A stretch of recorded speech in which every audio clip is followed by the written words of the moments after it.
Question में हमसे कहा जा रहा है कि राम किसी काम को 12 दिनों में पूरा कर सकते हैं और सीता उसी काम को 18 दिनों में पूरा कर सकती हैं। यदि ये दोनों मिलकर 5 दिनों तक कार्य करें तो शेष कितना कार्य रह जाएगा। जैसा कि क्वेश्चन में हमसे कहा गया है कि राम किसी काम को 12 दिनों में पूरा कर सकते हैं और सीता उसी काम को 18 दिनों में पूरा कर सकती हैं। बट अगर आप इस क्वेश्चन को ध्यान से देखोगे तो इस क्वेश्चन में हमें कहीं पे भी कोई काम नहीं दिया गया है। तो सबसे पहले तो हमें एक ऐसा काम मानना पड़ेगा जो 12 दिन और 18 दिनों में आसानी से पूरा किया जा सके। उसके लिए हमें एक ऐसा नंबर चाहिए जो 12 और 18 से पूरी तरीके से डिविजिबल हो। वो नंबर है 36। तो हम मान लेते हैं कि हमारे घर में कुल 36 चेयर्स बन रही हैं और इन 36 चेयर्स को बनाने के लिए राम 12 दिन का समय लेते हैं। इट मीन्स हर दिन वो कितनी चेयर्स बना रहे होंगे? 3 चेयर्स पर डे बना रहे होंगे। ठीक इसी प्रकार इन 36 चेयर्स को बनाने के लिए सीता 18 दिन का समय लेती हैं। इट मीन्स हर दिन वो कितनी चेयर्स बना रही होंगी? 2 चेयर्स बना रही होंगी। यहाँ से हमें राम और सीता की एक दिन की कार्य क्षमता मिल गई है। राम एक दिन में 3 चेयर्स बना सकते हैं और सीता एक दिन में 2 चेयर्स बना सकती हैं। और जब ये दोनों मिलकर काम कर रहे होंगे तो एक दिन में कितनी चेयर्स बन रही होंगी? राम 3 बना रहे हैं, सीता 2 बना रही हैं। तो दोनों मिलकर जो बना रहे होंगे वो कितनी बना रहे होंगे? 5 चेयर्स पर डे बना रहे होंगे।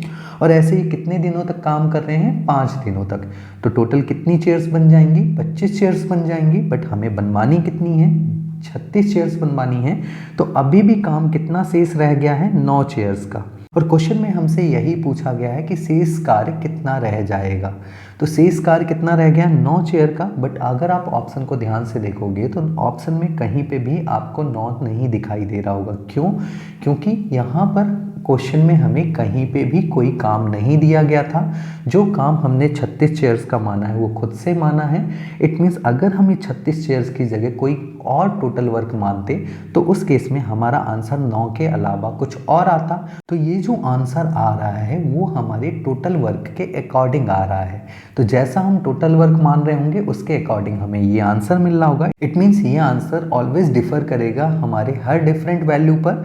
तो ऐसे केस में हम अपने आंसर को फ्रैक्शन वैल्यू में लिखते हैं और फ्रैक्शन वैल्यू में आपको पता है हम ऊपर रिजल्टेंट लिखते हैं और नीचे टोटल वर्क लिखते हैं। तो यहाँ पर हमारा रिजल्टेंट क्या है जो हमसे पूछा गया है? तो हमसे पूछा गया है शेष कितना कार्य रह जाएगा। तो कितना कार्य रह गया है? 9 चेयर्स का।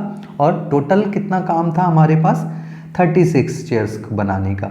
और आपको पता होगा कि फ्रैक्शन को हम ऑलवेज सिंप्लीफाई करके लिखते हैं। तो अगर हम इसे सिंप्लीफाई कर रहे होंगे तो ये दोनों 9 से कैंसिल आउट हो रहे होंगे। तो ये 1 टाइम्स आएगा और ये 4 टाइम्स। इट मीन्स हमारा टोटल रिमेनिंग काम कितना रह गया है? 1/4 पार्ट।